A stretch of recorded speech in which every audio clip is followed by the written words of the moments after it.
কিছু নাই আপনার কাছে, পুলিশে দিয়ে আপনার কাছ থেকে হয়রানি করে টাকা নিছে। আমি লিখ যে নিষিদ্ধ, এটা ভালো না, তবে তার কার্যক্রমগুলো যে নিষিদ্ধ এটা ঠিক আছে। নিষিদ্ধ করবে কিভাবে? এই দেশে বেশিরভাগ মানুষের তা আওয়ামী লীগ। আমরা চাই না কারো কৃতদাস হয়ে থাকতে। কার্যক্রম করে মনে করেন দলই নিষিদ্ধ করে দেওয়া দরকার। কেন জানেন, এরা 17 বছর যাবৎ মনে করেন কোনো জায়গায় এক শ্রেণী বাড়িলে ট্যাক্স দেওয়া লাগছে, ঠিক আছে? কেন মনে করেন যে কোনো জায়গায় গেলে এই স্টেট মানতি, নাহলে এই লাইন বন্ধ, এই রাস্তায় রোড যায় নাকি, ঠিক আছে? বিআইপি আইতেছে অমুক কী কিছু বুঝছেন না, যে কোনো জিনিসের দাম বাড়তি, ট্যাক্স কাটার কোনো উপায় নাই। কিছু নাই আপনার কাছে, পুলিশে দিয়ে আপনার কাছ থেকে হয়রানি করে টাকা নিছে। আমি লিখ যে নিষিদ্ধ, এটা ভালো না, তবে তার কার্যক্রমগুলো যে নিষিদ্ধ এটা ঠিক আছে, এটা আমরাও চাই না। দল তো তারাও একটা বড় দল, আর সবাই তো খারাপ হয় না, কেউ কিছু কিছু ভালো আছে, কিছু কিছু খারাপ আছে, এই জন্য দল থাকা দরকার। তো তাদের কার্যক্রমগুলো খারাপ, সেগুলো একদমই নিষিদ্ধ হওয়া উচিত। সকল কার্যক্রম নিষিদ্ধ করে দিছে। মানে জনগণ যেদিকে যায় আমরাও সেদিকে যাব।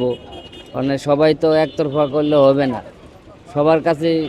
আর রাজনৈতিক কার্যক্রম নিষিদ্ধ করা এটা তো কারোরই না। আমরা বললেও যেই কথা, না বললেও সেই কথা। আমরা বললে আমাদের কোনো কাজে আসবে না। বসুন্ধরা ডায়াপেন্ট এখন আরো উন্নত। এই হট এয়ার থ্রো টপশিট দ্রুত শোষণ করে সোনামণিকে দেয় কোমল অনুভূতি। আমরা এক কথা বললে বরং আরো বিভ্রান্তি ছড়াবে, আরো নানান কথা বলবে। নিষিদ্ধ করবে কিভাবে? এই দেশে বেশিরভাগ মানুষের তা আওয়ামী লীগ।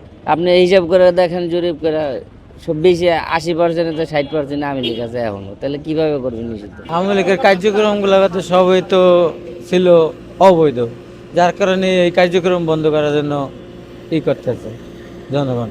কার্যক্রম নিষিদ্ধের পাশাপাশি ওদেরকে দল হিসেবে নিষিদ্ধ করা উচিত, কারণ ওদের অতীত ভালো না।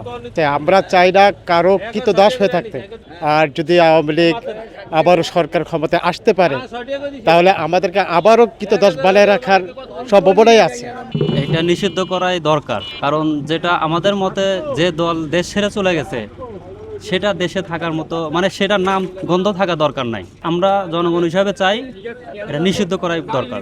তো আমরা চাচ্ছি যে যেন সঠিকভাবে সম্পূর্ণভাবে দল নিষিদ্ধ করা হয়।